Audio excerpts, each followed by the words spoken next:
The late summer sun hung low over a quiet neighborhood in suburban Texas, painting the sky in soft shades of golden pink. The air was warm but calm, and the only sounds were distant lawnmowers and the occasional bark of a neighbor's dog. Daniel Harper stood in his backyard, sleeves rolled up, carefully replacing a broken wooden panel in the fence that separated his yard from the house next door. He had lived in this home for nearly 10 years. After losing his wife in a car accident 5 years ago, the house had grown quieter than he ever imagined. His daughter, Emily, now 16, spent most evenings at friends' houses or locked away in her room with headphones on. Daniel had gotten used to the silence. It was easier than confronting the emptiness. The house next door had been sold 2 years ago to a woman named Clara Mitchell. She had moved in quietly, without much introduction. Daniel remembered watching the moving truck from his kitchen window. She had stepped out wearing sunglasses, her long dark hair tied back, giving instructions to the movers with polite efficiency. She wasn't cold, but she wasn't exactly inviting either. Over time, he noticed small things. She gardened alone on weekends. She sat on her porch in the evenings with a cup of tea, staring at the sunset like she was searching for something. There were no visitors, no loud parties, no signs of a boyfriend or husband. As Daniel hammered the final nail into the fence panel, he heard a soft voice from the other side. "Careful with that board. It's still a little loose on my end." He paused and smiled faintly. "Thanks for the warning." A moment later, Clara's face appeared through the narrow gap between the fence slats. She wasn't wearing makeup, and the fading sunlight made her look softer, almost fragile. "Hi, Daniel," she said quietly. "Hey, Clara. Sorry about the noise. Just fixing the damage from last week's storm." "It's okay. I like hearing someone out here. Makes the place feel less empty." There was something different in her tone. Not casual, not neighborly small talk, something heavier. Daniel leaned against the fence, wiping his hands on a cloth. "You doing all right?" Clara hesitated. She gripped the top of the wooden fence as if gathering courage from it. The breeze lifted a few strands of her hair, and for a long second, she just looked at him. Then she spoke. "I've been without a man for 2 years, she said suddenly. Her voice trembled slightly but didn't break. "Would you help me with that?" The words hung in the air like thunder before a storm. Daniel blinked, unsure he had heard correctly. His heart skipped, not from excitement, but from shock. Clara wasn't smiling. She wasn't flirting. She looked vulnerable, almost scared of her own boldness. "Clara," he began carefully. She looked down immediately. "I know how that sounds. She exhaled slowly.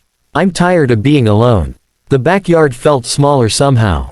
The fence that once felt like a simple boundary now felt like a thin line between two lonely lives. Daniel didn't answer right away. He saw something in her eyes he recognized all too well, the quiet ache of someone who had been strong for too long. And for the first time in years, the silence between his house and hers felt like it was about to change. The silence after Clara's confession felt heavier than the humid Texas air. Daniel's heart was still racing, but not for the reasons someone might assume. He wasn't thinking about desire. He was thinking about the pain hidden behind her words. Clara kept her eyes lowered, her fingers tracing the rough wood of the fence. "I didn't mean it the way it sounded," she said quickly, her voice softer now. "I'm not asking for something cheap or careless." Daniel let out a slow breath, relief mixing with curiosity. "Then what are you asking for?" She looked up at him again, and this time her eyes were glossy. "Not dramatic, just tired. After my divorce, I promised myself I'd never depend on a man again. My ex-husband made me feel small, invisible. When it ended, I told myself being alone was safer." Daniel nodded quietly. He understood broken promises and sleepless nights more than he wished to. "I moved here from Arizona to start over," Clara continued. "New house, new town, new rules. For 2 years, I focused on work, on fixing myself. I convinced myself I didn't need anyone." She gave a small, almost embarrassed laugh. "But the truth is, I miss having someone to talk to at night. Someone who notices when I've had a hard day." The honesty in her voice erased any awkwardness. Daniel rested his forearms on the fence. "You're not weak for wanting that." "I know," she replied softly. "But after everything, I don't know how to begin again. I don't know how to trust my own judgment with men." The wind picked up slightly, rustling the trees between their yards. For a moment, neither of them spoke. Daniel thought about his late wife, Sarah. He remembered the hospital room, the machines, the unbearable quiet that followed. For years, he had avoided even the idea of dating. Not because he didn't miss companionship, but because moving forward felt like betrayal. I haven't exactly been trying either, he admitted. After my wife passed, I focused on my daughter. Work, surviving. It was easier not to open that door.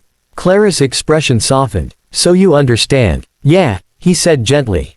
More than you think. She swallowed, then spoke more steadily. When I said I've been without a man for 2 years, I meant I've been without connection. Without feeling seen. I don't want something temporary. I don't want a stranger in my house. She hesitated. I thought maybe you're kind. Maybe you're safe. Those words hit him harder than the original confession. Safe, he repeated. You fix fences. You mow your lawn. You wave every morning. You raised your daughter on your own. That tells me something. She gave him a faint smile. I'm not asking you to rescue me. I'm asking if we could try. Slowly. Daniel studied her face carefully. There was no manipulation, no desperation, just vulnerability wrapped in courage. He straightened slightly. I won't promise anything I can't give. I'm not asking for promises, she replied. Just honesty. For the first time that evening, Daniel felt something other than shock. He felt possibility. Then maybe, he said quietly, we start with coffee. No pressure. No expectations. Clara's shoulders relaxed, as if a weight had lifted. Coffee, she agreed. And just like that, what began as a startling confession became something much simpler. Two neighbors standing at a fence, choosing to take one careful step towards something neither of them was sure they were ready for, but both secretly needed. What started as one cup of coffee turned into a quiet routine neither of them officially planned. The following Saturday morning, Clara knocked gently on Daniel's front door instead of meeting him at the fence. She held a small paper bag from a local bakery in town. Peace offering, she said with a shy smile. In case the coffee is terrible. Daniel chuckled and stepped aside to let her in. You're brave, insulting my coffee before tasting it. Emily was out with friends, and for the first time in years, the house felt less like a space filled with memories and more like a place where something new could begin. Clara noticed the framed photos on the wall, Daniel with his late wife, vacations at the beach, a younger Emily smiling between her parents. You don't have to hide those, she said gently when she caught him watching her reaction. I wasn't planning to, Daniel replied. They're part of my life. And that's okay, Clara said softly.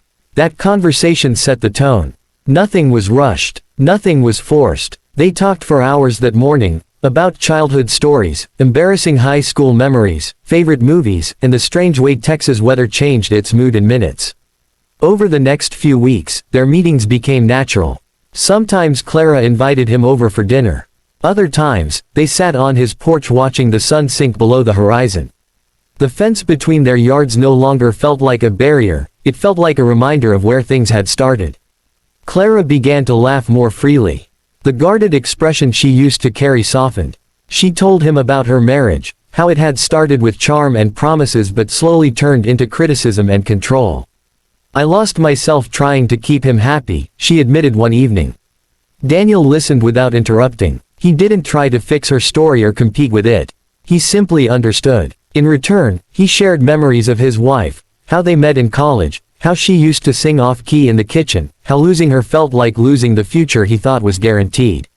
Clara didn't look uncomfortable or threatened. She just reached across the small patio table and squeezed his hand. You're allowed to remember her, she said. And still move forward. That sentence stayed with him. One Friday evening, as cicadas hummed in the trees and the sky glowed orange and purple, they sat closer than usual. Clara tucked her legs beneath her on the porch chair, looking peaceful. I was scared the day I said that to you, she confessed quietly. I know, Daniel replied.